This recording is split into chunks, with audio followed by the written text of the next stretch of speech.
Namaskar, hi, hello, welcome to Ask in Detail, our famous YouTube channel enriching knowledge. And in this video, we will cover virtualization. What is meant by virtualization in the unit of 3, third unit of the distributed computing or distributed system. We will cover virtualization, and I will give you all the details of this point. Let's start the video. तर तुम्ही virtualisation हा शब्द याच्या आधी बऱ्याच वेळा ऐकलेला असेल. ही सगळी थेरी बघण्याच्या आधी थोडक्यात मी सांगण्याचा प्रयत्न करतो की व्हर्च्युअलायझेशन म्हणजे काय. एक साधं उदाहरण आहे, आपल्याला मार्केटमध्ये अवेलेबल आहे VMware नावाचं एक सॉफ्टवेअर आहे किंवा मायक्रोसॉफ्ट व्हर्च्युअल बॉक्स नावाचं एक सॉफ्टवेअर आहे. हे सगळे सॉफ्टवेअर वापरून आपण व्हर्च्युअलायझेशन करू शकतो. आता व्हर्च्युअल ह्या शब्दाचा मराठी अर्थ बघितला तर आपण म्हणू शकतो आभासी जग, बरोबर आहे. खरं तर कम्प्युटरमध्ये सगळं आभासीच आहे, प्रत्यक्षात आपल्याला काही दिसू शकत नाही. We can not touch memory, we can not touch software, we can not touch or we can not realize any system or any software or any non hardware part. तर हे सगळं व्हर्च्युअलच आहे. पण व्हर्च्युअलायझेशनचा खरा फायदा काय किंवा डिस्ट्रीब्युटेड सिस्टीममध्ये याचा रोल काय, इथे तुम्ही हेडिंग बघू शकता. तर आपल्याला ते नेमकं ह्या डायग्राममधून समजून घ्यायचं आहे. ही डायग्राम तुमच्या समोर आहे. यापेक्षाही एक सोपी डायग्राम तुम्हाला मी दाखवणार आहे, पण ही डायग्राम समजून घ्या. यात काय दिले, पहिल्यांदा दिस डायग्राम ए, यामध्ये बघा हार्डवेअर आहे. Always there is a first hardware layer, ठीक आहे. हार्डवेअरच्या नंतर ऑपरेटिंग सिस्टीमची लेअर आहे किंवा आपण त्याला म्हणतो सॉफ्टवेअर आहे. दिस इज द मेन सॉफ्टवेअर, ठीक आहे. त्यानंतर इंटरफेस आहे आणि मग बाकीचे प्रोग्राम्स इन्स्टॉल करू शकतो. विदाउट ऑपरेटिंग सिस्टीम आपण कोणते प्रोग्राम किंवा ॲप्लिकेशन सॉफ्टवेअर हे इन्स्टॉल करू शकत नाही. आता ह्या सेकंड डायग्राममध्ये काय दिसते नीट बघा. डायग्राम आहे बी, हार्डवेअर सॉफ्टवेअर तीच लेअर आहे. इथे इंटरफेस ए होता, इथे इंटरफेस बी आहे, ठीक आहे, काय हरकत नाही, कारण बिकॉज सिस्टीम इज डिफरंट. त्यानंतर पुढं काय दिले नीट बघा. Implementation of mimicking A on B. Mimicking म्हणजे काय, मिमिक्री करणे म्हणजे काय, दुसऱ्याची नकल करणे. आणि हेच आहे ह्या ए सिस्टीमची मिमिक्री म्हणजे नकल ही या बी सिस्टीमवर करण्यासाठी व्हर्च्युअलायझेशनचा वापर केलेला आहे. आता हे कसं, तर अजून एक डायग्राम तुमच्या समोर दाखवतो. ही डायग्राम नीट बघा. आता सगळ्यात पहिल्यांदा डायग्राम ए आपल्याला बघायची आहे. First is hardware layer, then we have operating system layer, then there is a runtime system, and then there is a layer of application software or we can say programs. आता यामध्ये फक्त एकच system आहे. हे जी तुम्हाला ए जी diagram दिसत आहे ही एकच सिस्टीम आहे. ह्यामध्ये एकच ऑपरेटिंग सिस्टीम आहे आणि त्याच ऑपरेटिंग सिस्टीमवर तेच प्रोग्राम आहेत. आता त्या उलट ही आहे डायग्राम बी. डायग्राम बी मध्ये सुद्धा हार्डवेअर आहे, हार्डवेअर सिंगलच असेल, ठीक आहे.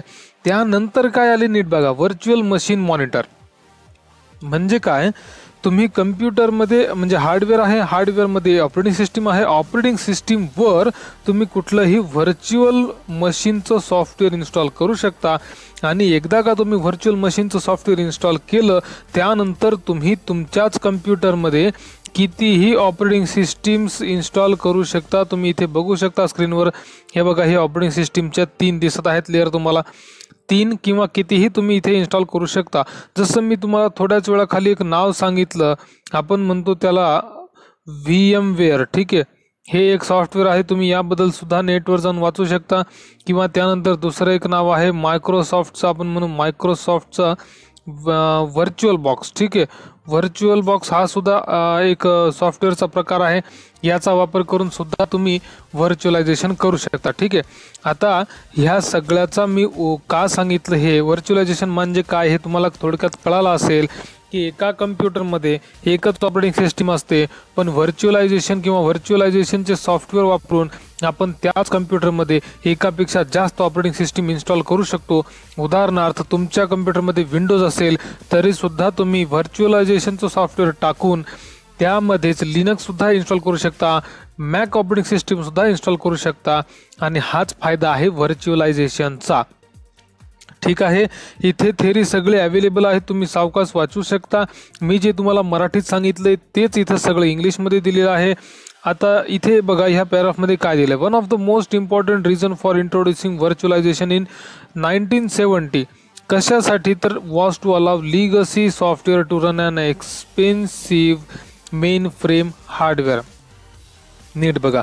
हार्डवेअरला कंट्रोल करण्यासाठी एक्सपेन्सिव्ह लिगसी सॉफ्टवेअर्स वापरण्याची परवानगी मिळावी किंवा वापरण्याचा एक ॲक्सेस मिळावा म्हणून व्हर्च्युअलायझेशन हे लॉन्च करण्यात आलं होतं. बाकी सगळ्या गोष्टी ह्या तुमच्या आहेत तशाच आहेत. नीट बघू शकता तुम्ही. वेगवेगळ्या डिफरंट टाईप्स असू शकतात, वेगवेगळे सॉफ्टवेअर्स असू शकतात, त्यातले कुठलेही तुम्ही वापरू शकता. जसे मी आता 2 नावं सांगितले तुम्हाला. व्हर्च्युअलायझेशन आहे, VMware आहे, मायक्रोसॉफ्ट व्हर्च्युअल बॉक्स आहे. ते हे सगळे तुम्ही वापरू शकता. आता यातलाच सब पॉईंट आता थोड्या वेळ खाली सांगितलं होतं मी, याची डायग्राम इथे एक्सप्लेन केली होती. नीट बघा, ही डायग्राम आहे आणि इथं हा पॉईंट आहे. आर्किटेक्चर्स ऑफ व्हर्च्युअल मशीन्स म्हणजे काय, तर व्हर्च्युअल मशीनचे वेगवेगळे आर्किटेक्चर्स असू शकतात, वेगवेगळ्या पद्धती असू शकतात, त्याची कार्यप्रणाली वेगळी असू शकते. आणि व्हर्च्युअलायझेशनचा सगळ्यात मोठा फायदा हाच आहे की तुम्हाला एकाच सिस्टीममध्ये एकापेक्षा जास्त एन्व्हायरमेंट, एकापेक्षा जास्त ॲप्लिकेशन्स, एकापेक्षा जास्त सॉफ्टवेअर्स वापरण्याची संधी मिळते. आणि हाच सगळ्यात मोठा फायदा आहे व्हर्च्युअलायझेशनचा. So this is all about the virtualization. If you have any doubt you can ask in the comment. Feel free to comment करण्यासाठी मागे पुढे पाहू नका. आणि व्हिडिओ बघितल्याबद्दल धन्यवाद.